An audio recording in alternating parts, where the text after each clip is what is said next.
If you've ever spent a night in a remote forest, far from the city, with no cell signal, no neighbors nearby, you know how absolute silence can be. But the real trouble begins when that silence is broken. And the worst kind of sound is the one you can't explain. Footsteps on the porch after everyone's gone to bed.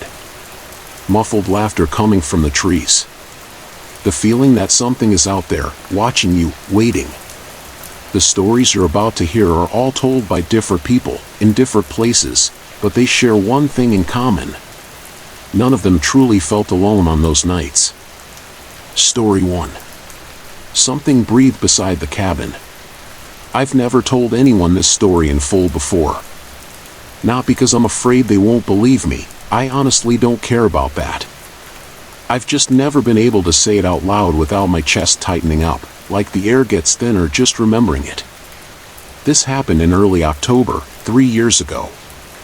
I had taken a short trip to a small cabin that belonged to my uncle. It was a single-story wooden structure, maybe 20 feet by 20, no electricity, no running water. It was tucked deep in a patch of forest that barely shows up on Google Maps, surrounded by thick pine and birch trees. The place was old, but sturdy. Quiet. Too quiet. I had been going through a rough patch mentally, burned out, overworked, distant from people. So when my uncle offered me a few days alone up there, I took it without thinking twice. I brought some food, firewood, and a notebook. No laptop, no phone service. That was the point. The first day was uneventful. I settled in, made a fire, read a bit. At night, I sat on the front step with a flashlight and just listened to the woods. The silence out there is different. It doesn't hum like in the city. It presses in on you. It was near midnight when I first heard it. I'd just gone to bed, mattress on the floor, wrapped in an old sleeping bag, when I heard what sounded like slow, crunching steps outside. It was deliberate. Heavy. I sat up, heart thumping, and listened. The steps circled the cabin once. I heard them move past the window by my feet, then stop on the far side. Dead quiet after that. I didn't sleep much. The next day I tried to rationalize it. Deer, maybe. But deer don't walk in a circle like that. They bolt. They don't stop and wait. That second night, I didn't light a fire. I didn't want to draw attention. I lay in the dark, staring at the ceiling. Then I heard it again, this time closer. A soft exhale. Not from me. It was right beside the cabin wall, just behind where I was laying. I held my breath. And again, I heard it. Breathing. Labored, slow. Human. I didn't move. I didn't even blink. After what felt like 10 minutes, there was a soft scrape against the wood, like fingernails or something dull being dragged gently across it. Then it stopped. I waited, muscles locked up, until the first light came through the trees.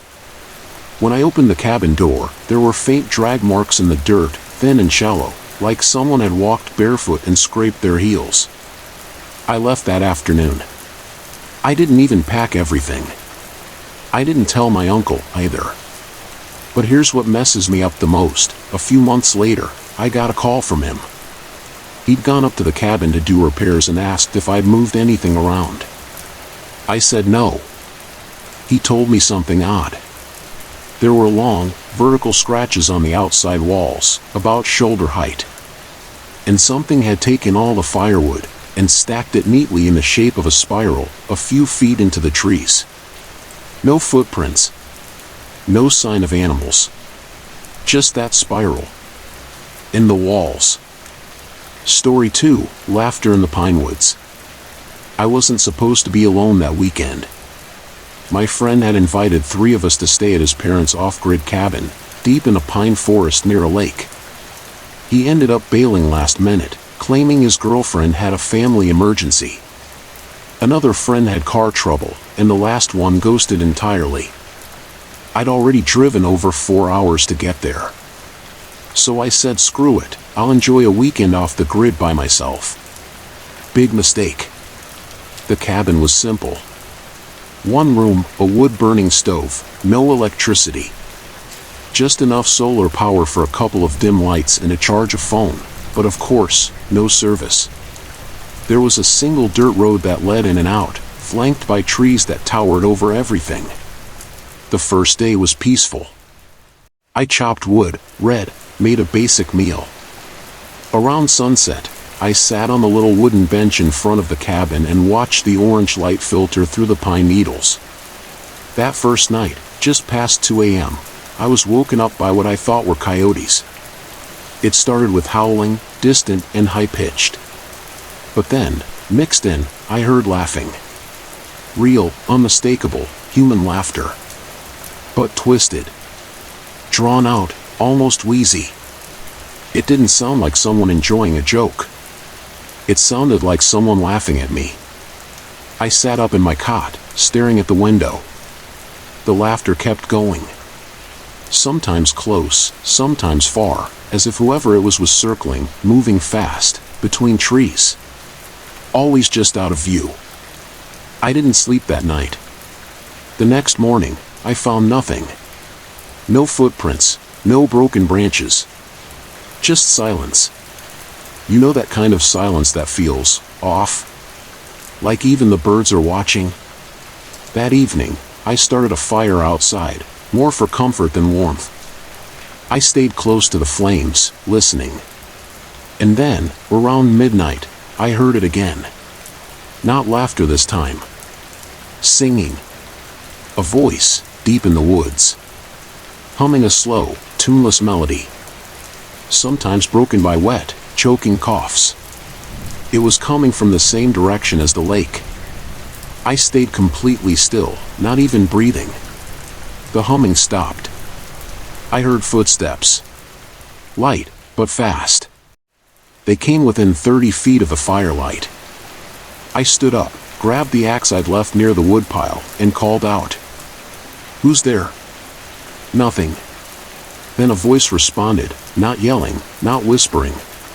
Just loud enough to be heard. "Don't you like it here?" That's when I bolted inside, locked the cabin door, and didn't sleep until sunrise. The next day, I left. I didn't even clean up. Tossed everything in the car and got out. I told my friend what happened. He didn't laugh. He just said, "Man, that's weird. That's exactly why my dad stopped going there." Story 3, Behind the Back Window. I grew up in a quiet part of the country, and I've always felt comfortable being out in nature, even alone. But there was a night, 2 years ago, that changed the way I look at the woods forever. My sister had asked me to check in on her friend's cabin while she and her husband were out of the country. The cabin was in a secluded forested area near the foothills, completely isolated. No neighbors, no paved roads. The kind of place you go to disappear. I agreed to stay there for 2 nights, just to make sure everything was all right. They had solar panels, a well, and a small backup generator, so the place wasn't completely primitive. I brought my dog, Mira, a quiet German shepherd who doesn't scare easily. The first night was calm. I made dinner, read a little, let Mira roam around off-leash. Around 11 p.m., I went to bed. I was just starting to drift off when Mira growled, deep, guttural. Not barking. Just a low sound that vibrated through the floorboards. She was standing at the window that faced the back of the property. That window looked out toward a steep drop covered in thick trees. There shouldn't have been anything back there. I got up, looked out. Nothing. Total darkness. I tried to settle her down, but she wouldn't move. Her ears were up, her tail stiff, like she was tracking something. Eventually, after maybe 20 minutes, she laid down, but didn't sleep. She just stared at that window. Around 3 a.m., I woke up again. The cabin was dead silent. Then, 3 knocks. Not on the door. On the back window. The one facing the slope. 3 slow, deliberate knocks. I stayed frozen, listening. Mira stood up again, hackles raised. Then, as if someone knew exactly how to make my skin crawl, it tapped again. A fingernail or a knuckle, gently, as if testing. I grabbed my flashlight and walked over, heart pounding. Shined it through the glass. Nothing. But Mira was trembling now, her entire body tight. I didn't sleep again. The next morning, I walked around the back of the cabin. The ground was steep and rocky. It would have been incredibly difficult for anyone to stand there without making noise, or leaving some kind of track. There were none. No footprints. No mud, no crushed leaves. That second night, I slept with the light on. Around 1:30 a.m., Mira began whining softly. Not growling this time. Just whining, low and terrified. I sat up and looked at the window. And I saw it. Not a figure. Not a face. Just breath. Fogging the glass. From the outside. A wide patch, right at head height. Like someone had been standing there for minutes, exhaling heavily. I didn't check. I didn't go outside. I sat there until daylight broke. And I left the next morning. A week later, my sister called me. Her friend had finally come back from overseas. She'd asked about the trip, and I just told her it was uneventful. But then she said this. You didn't use the back window for anything, right? Because my husband told me he saw smudges. Like from a face. Right on the glass. Story 4, the second set of footsteps. I was never afraid of the woods. I grew up hiking with my dad, camping in places where the only light came from the moon. I used to laugh at people who got scared just because they heard a branch snap in the dark. But after that night in the cabin, I've never slept in complete silence again. It was last winter. A coworker, Lyle, invited me to spend the weekend at a cabin his family used for hunting. According to him, it was small but cozy, and in the middle of nowhere on purpose. At the time, it sounded perfect. I needed a break from routine, and the idea of being off-grid for a few days felt right. We hit the road Friday afternoon. He showed me where the dirt road entrance was, and after nearly 40 minutes of gravel roads winding through pine trees, we arrived. It was exactly how he described it, an old wooden structure, small front porch, no electricity, but it had a fireplace and a wood stove. Quiet, almost too quiet, but peaceful. The first night was fine. We had a few drinks, played cards with headlamps. Everything felt normal. That changed on Saturday. I woke up around 2 in the morning. I was hearing footsteps outside. Light. Slow. I figured it was a deer, or maybe Lyle going out to pee. But when I peeked through the curtain, I saw his silhouette, sound asleep in the hammock on the other side of the room. So, who was outside? I stayed still, listening. The steps circled the cabin. They would stop for a few seconds, then start again. Like someone was walking, and waiting for us to come out. After almost 5 minutes, it stopped. Silence crashed back in, and I tried to lie down again. Then the footsteps came back. But this time, there were 2 sets. You could tell the difference. One was lighter and steady, the other dragged, like someone walking barefoot, or with a loose boot.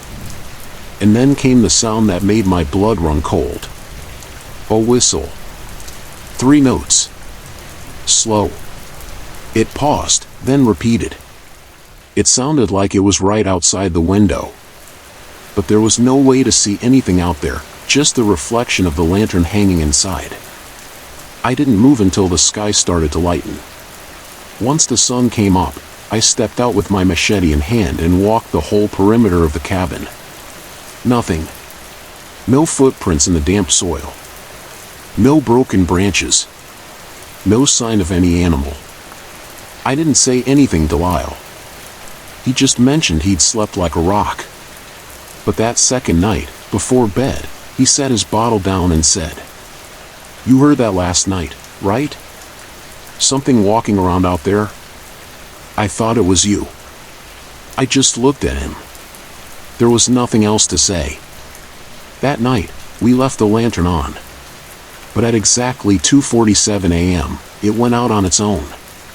And the footsteps came back. This time, they stopped right on the porch. Story 5, The Man Who Wasn't There. I'm not the kind of person who gets easily spooked. I've always been a skeptic. When someone starts with "I swear I saw something," my automatic reaction is to try and find a rational explanation. But to this day, when I think about what I experienced that night, my brain tries to explain it, and fails. It happened in September, end of the season. A couple of friends offered me their cabin for the weekend. They were traveling and said it'd be good to have someone there to make sure the pipes didn't freeze, since a cold front was arriving earlier than expected. I accepted. It was a one-room cabin, thick trees on both sides, and a trail that led to a lake about 20 minutes away on foot. No signal, no Wi-Fi. Just silence. I got there on a Friday afternoon. Brought food, blankets, a book, and my old portable radio. Everything was calm. I made some coffee, walked around the property. There were dry tire tracks, probably from the owners before they left. The ground was gravel and packed dirt. No mud, no footprints. That first night, I went to bed early. The cold had already started to settle in, and the wind was hitting the wood hard. I woke up to a sharp sound. It was like someone lightly kicking the base of the wall, outside. I heard it once, twice. Then it stopped.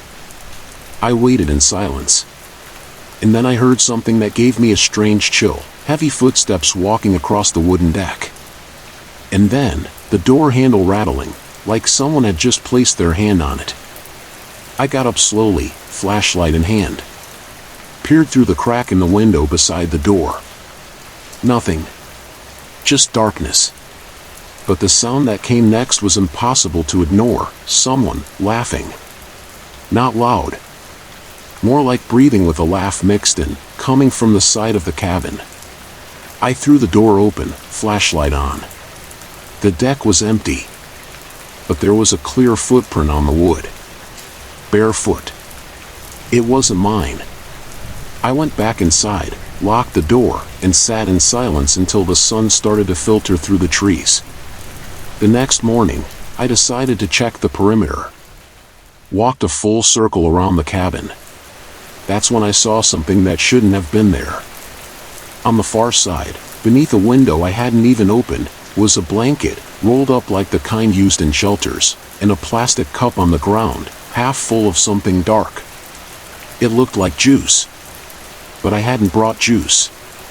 And that blanket wasn't mine. I looked around. No sound. No sign of footsteps leading away. As if the person had vanished. Or never existed. I went back inside and packed up in 20 minutes. Before leaving, I went to close the side window. In the corner of the glass, in the morning condensation, was a faint mark, almost gone. A handprint. With 6 fingers. They say the forest is alive. But what exactly lives in it, no one really knows. These 5 people went to remote places in search of peace, quiet, maybe just a bit of distance from the world. But what they found out there can't be explained with logic. And maybe it was never meant to be. If you've ever experienced something similar, or know someone who's gone through something strange in a cabin, on a trail, or anywhere isolated, share it in the comments. Who knows? You might not be as alone as you think.